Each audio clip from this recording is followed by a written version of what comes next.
दिल्लीतील AI summit दरम्यान youth काँग्रेसच्या कार्यकर्त्यांनी भारत अमेरिका व्यापार कराराच्या आणि पंतप्रधान नरेंद्र मोदी यांच्या विरोधात केलेल्या आंदोलनाच्या विरोधात भाजपानंतर आता शिंदेंची शिवसेना देखील आक्रमक झाली आहे. ठाण्यातील टेंबीनाका येथील आनंद आश्रमाच्या बाहेर शिंदेंच्या शिवसेनेच्या वतीने राहुल गांधी यांच्या विरोधात जोरदार निषेध आंदोलन करण्यात आलं.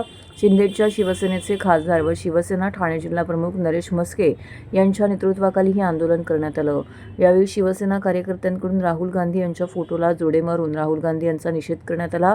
यावेळी खासदार नरेश म्हस्के यांच्यासोबत यावेळी शिवसेनेचे सचिव नगरसेवक राम रेपाळे, शहर प्रमुख हेमंत पवार, युवा सेनेचे प्रवक्ते राहुल लोंढे, नगरसेवक सुधीर कोकाटे, प्रकाश पायरे, कमलेश चव्हाण, प्रशांत पाटील, रमाकांत पाटील, अमित जयस्वाल, दीपक म्हस्के, दिनेश मलपे, राजेश तावडे, वंदना डोंगरे, पूजा लोंढे तसेच पदाधिकारी, कार्यकर्ते, महिला आघाडी, युवा सैनिक यावेळी मोठ्या संख्येने उपस्थित होते.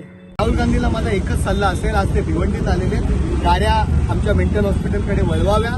त्यांना जे पप्पू म्हटलं जातं, लहान मुलाला पप्पू म्हणतात, तशा पद्धतीने त्यांची मेंटली अवस्था झालेली आहे. सभागृहात सुद्धा तशाच पद्धतीने ते वागत असतात. संसदेमध्ये मला त्यांना एकच सल्ला आहे, एकनाथ शिंदे साहेबांनी आपल्याकरता 2 बेड बुक केलेले आहेत. आपण या खूप चांगली ट्रीटमेंट आम्ही तुम्हाला त्या ठिकाणी देऊ.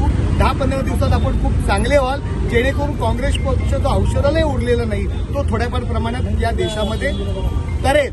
त्या काँग्रेस पक्ष थोडा सुद्धा तरी राहील, नाहीतर तो संपूर्ण नायनाट त्याचा होणार आहे.